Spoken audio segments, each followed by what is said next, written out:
too. All right, so, welcome back.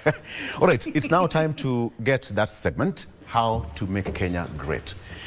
As Kenyans, citizens, and even leaders out there, we have got our sole responsibility to make our country great, despite and almost in everything that happens to us, our political agitation, our clamor for making this country economically stable. We have a responsibility to make it great. And that is why, on this show, I'll start with Dr. Evelyn Ogendo facing the camera and giving us her opinion as a leader on how to make Kenya great, starting now.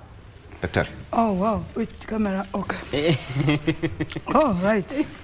Well, what I would like my contribution to this country, I would like through our leaders, because they still are role models.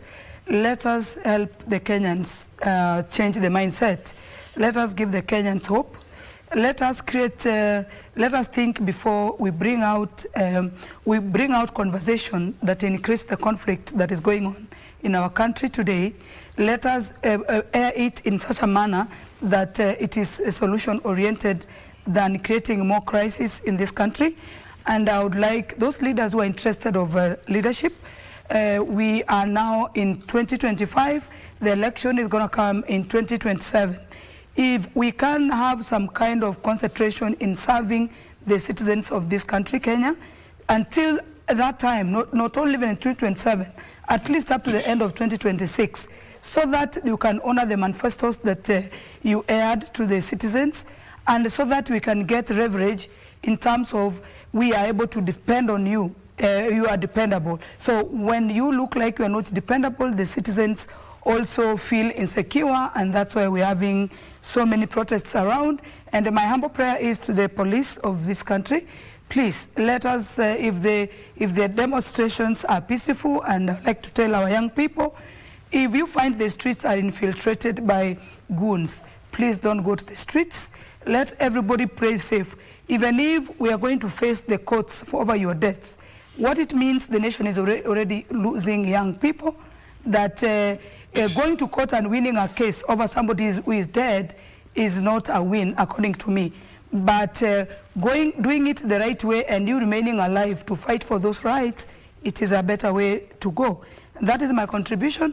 Basically, let all the leaders drive towards changing the mindset of our great country, Kenya. And how to make Kenya great. And how to make Kenya great. What do you make of her contribution? She's talked about police reforms, rule of law, and constitution. 30 seconds. Thank you. I think she's spot on, because those are some of the issues that affect the sociability of Kenyans. Yes.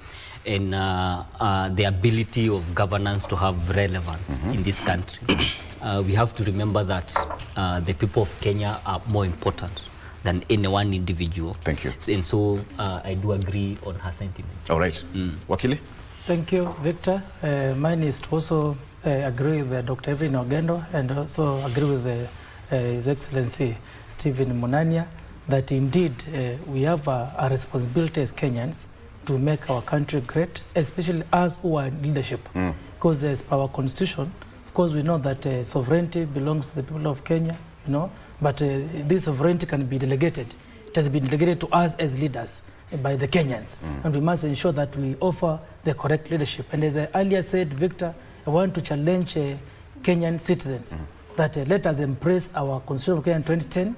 The Constitution is very progressive. Okay. Let us fully implement our Constitution. And Victor, before you cut me short, I want to say that leaders... I'll come back to you. Thank you. I'll come back to you. Let's come to DJ. Yes. This is your camera one. Okay. How to make Kenya great in 2 minutes, starting now. How to make Kenya great? I think this will be, my vision of how to make Kenya great is very simple. One, we need to embrace public participation and active public participation in governance and leadership. The government of the day should be able to create the necessary environment for development and not participate in commerce itself. Because the government, by providing the necessary environment, and here I'm going to give an example. If, for example, we create the necessary environment for industries, we create the necessary environment for enterprises, then we create more job opportunities than the government itself could create in its own governance structure. And so therefore allowing the private sector to do what the private sector does, it is going to be one of the biggest inventions or rather progressive behavior of a government for our development. Secondly, let the government concentrate on social issues so that we can have an improved healthcare system, we can have an improved agricultural sector, we can have an improved policing environment, or rather we can also have the place where Kenyans can be able to actively engage in commerce. And allow me just to put into context the place for professionals and experts within our governance. Murang'a, for example, has created one of the biggest issues of one of the biggest tools of governance, which is the Murang'a Budget and Economic Council, that brings together professionals across the country who have done great things for this nation in creating enterprise, in service to this country, who are giving back to the county in terms of governance. And this group of experts and professionals have created a vision for Murang'a, which is 2050, to move Murang'a from an agricultural sector to an industrial hub, from primary production to secondary production. Therefore, we are going to create more job opportunities in the next 20 years, almost to 300,000 jobs within the county by moving towards that direction. Why? By allowing professionals and experts to participate in governance, in development, we can be able to enhance the ability of the private sector to move to the right direction. And so my vision on how to make Kenya great is for I as a leader, I as a politician, to be the lowest influential person within the county, so that we can have the people who create more job opportunities, people who create more economic progress, to have the upper hand in terms of resources, in terms of policy that guide them, in terms of support politically and socially, so that they can do what they do best. And the biggest example I can give from this studio, if you look at the private sector, for every one person who is employed by the government, you find 9 more employed in the private sector. Therefore, the private sector is better suited to handle issues of employment rather than the government itself. And so therefore, by highlighting the private sector, highlighting professionals and experts in governance and economic development, then a country, a county, and the nation can move forward into development rather than the government taking the lead in terms of progressing the country. Thank you very much. That is deep, right? We agree with him.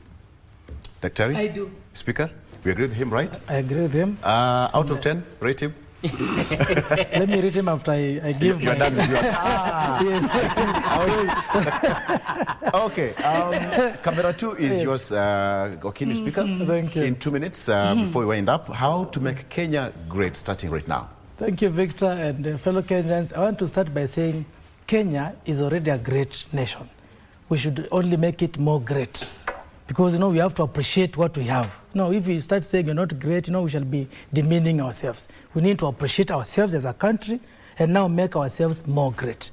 And the best way for us to make our nation more great, fellow Kenyans, is to ensure that we embrace fully our Kenyan constitution.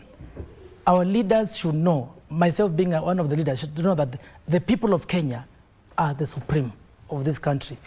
They have all the powers. All the powers belongs to the people of Kenya. And at the same time, our people who have now elected us to be in these positions should allow us as leaders to lead them and to govern this country. And as we do so, as the Deputy Governor has said, we need to listen to our people. We must do the will of the people. A good leader listens to the people, hears what they want to be done, and then does the will of the people. Yeah. And that is the challenge I want to pose to all Kenyans leaders. Secondly, I want to say that as leaders who are in government now, we need to ensure that we lead and govern and stop politicking.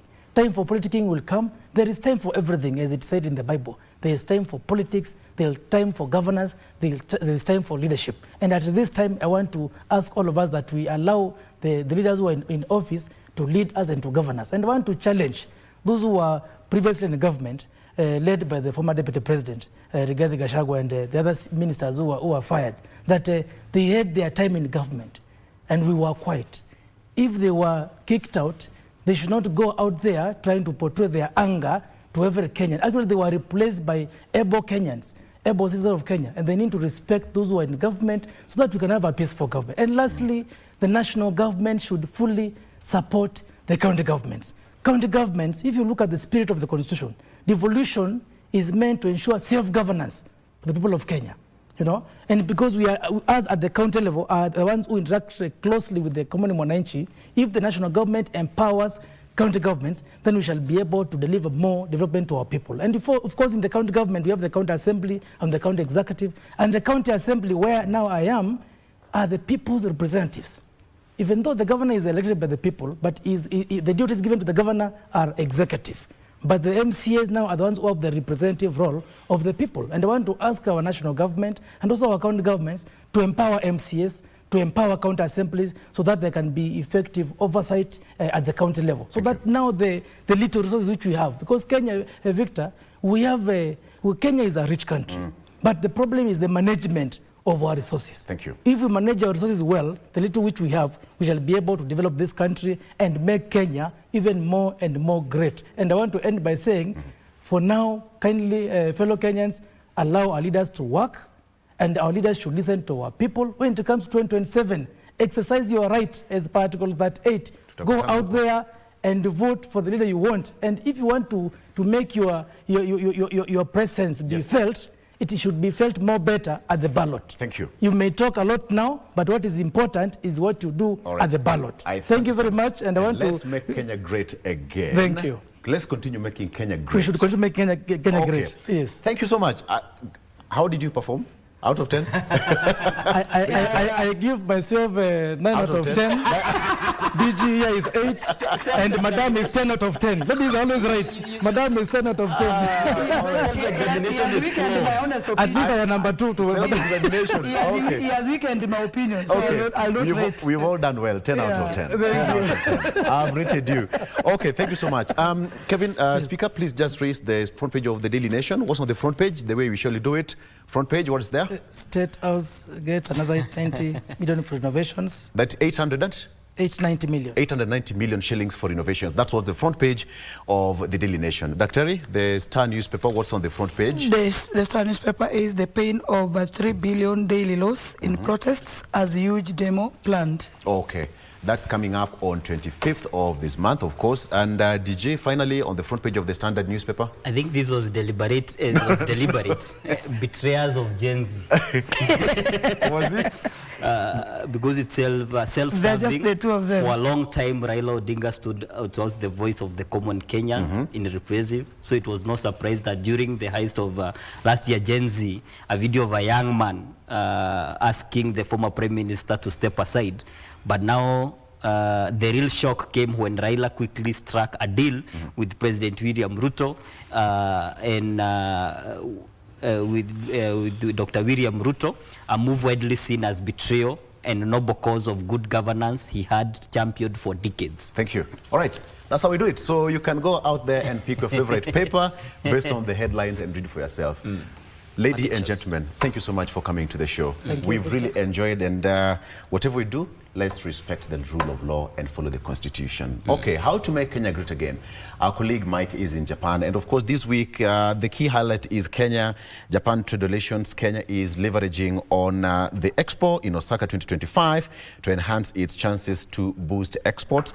It's also trying to leverage on the touch points like sports, tourism, culture, and etc. to boost export markets to its products. And that actually happened yesterday in the events that Kenya this week include Kenya Diaspora Dinner that happened on Saturday, and the marathon that happened on that's on Sunday yesterday. So we are leaving you with that, with Mike giving us that report from Osaka, Japan on, again, how to make Kenya great. Let's take a break, and when we come back, We'll be talking about the aspect of the church. Where is the voice of the church in as far as this is concerned? Is the church still the voice of reason? The Archbishop, that is Bishop Jonathan Kabiru Kariuki, the third Archbishop ICK Diocese of Nairobi, will be here with me on set. Let's take a break with Mike from Osaka, Japan. Indeed, one of the key highlights of the expo here in Japan, the event that signaled Kenya Week, included a kickoff which was dubbed Kenya Diaspora Networking Dinner, which was graced by government officials, including CS Lee Kenyanjui, where Kenyans living in Japan, together with students, investors, and stakeholders, came together to find or to deliberate on modalities or ways that they can leverage the markets here in Japan and East Asia. And one of the things that came up was having direct flights, challenges like the cost of freight, the cost of production. They deliberated on it. I was in that dinner and I compiled the following report. At the heart of Osaka International Convention Center, the spirit of Kenya shone brightly as Kenya Week at Expo 2025 officially began. The Kenya Export Promotion and Branding Agency, KEPROBA, hosted a diaspora networking dinner, bringing together Kenyan professionals, entrepreneurs, students, and community leaders living in Japan. The event aimed to unite Kenyans abroad under one purpose, leveraging diaspora potential to fuel Kenya's socio-economic growth. Among those in attendance were Cabinet Secretary for Investment, Trade and Industry, Honorable Lee Kenyanjui, who emphasized on how Kenya is leveraging on labor mobility agreements. The government has started what we call a labor mobility program, which I'm sure you're aware. And we were just doing the numbers, and this year alone we have about 400,000 Kenyans who have gone to work abroad. Now, that number, if you compare with previous numbers, you will realize that it's a huge number. I mean, the growth is exponential. And what that simply means is that if we continue this way, maybe in the next 3, 4, 5 years, the number of Kenyans who will be working abroad will be huge enough to impact the local economy. Kenya's ambassador to Japan, Mr. Moi Lemoshira, and KEPROBA's top leadership, including CEO Floyd Mukabana. In her speech, Ms. Mukabana underscored the critical role of the diaspora in shaping Kenya's global image, pointing to opportunities in key sectors such as tourism, sports, and trade. Kenyan exports has increased by 10.4% in 2024, reaching Kenya shillings 1.1 trillion, with top sectors being horticulture, tea, textiles and apparel, and coffee. We also are seeking partnerships to promote Kenya as a preferred destination for trade, investment and tourism. Your personal stories and networks can influence Japan travelers and even open niche tours. For example, we can start thinking about tea estate farm trips, cultural heritage, and among others. We can leverage on Japanese business networks built over the years to introduce Kenyan products into Northeast Asia, Southeast Asia, Australia, and Pacific, creating a regional export expansion base. The dinner also featured presentations from institutions like the Kenya Tourism Board, Kenyatta International Convention Center, and others, highlighting the opportunities that Kenya portends for trade, investment, and travel. The fever pitch of the event included a thought-provoking panel titled From Personal Networks to National Gain, where panelists explored how Kenyans in Japan can help in expanding the country's export footprint through trade facilitation, cultural marketing, and strategic partnerships. As the night came to a close, there was only one collective action: that Kenyans in Japan must be ambassadors of Brand Kenya, promoting not just individual success, but national pride and prosperity. Now, the second event that I witnessed here in Osaka, Japan, signaling Kenya's activities within the Kenya Week was an event called Kenya Run at the Expo, where Japanese participants and Kenyan participants, together with Kenyan athletes, came together for a marathon that took place on Sunday morning. Here are the highlights of that event.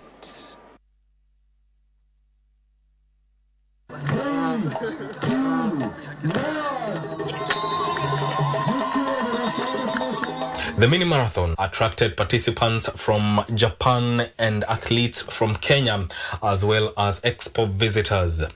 Some of the elite runners who graced and participated in the event included Lona Kiplagat, Abel Kirui, Dennis Kimeto, Vivian Cheriot, Sally Kipiegon, Edward Waweru, among others.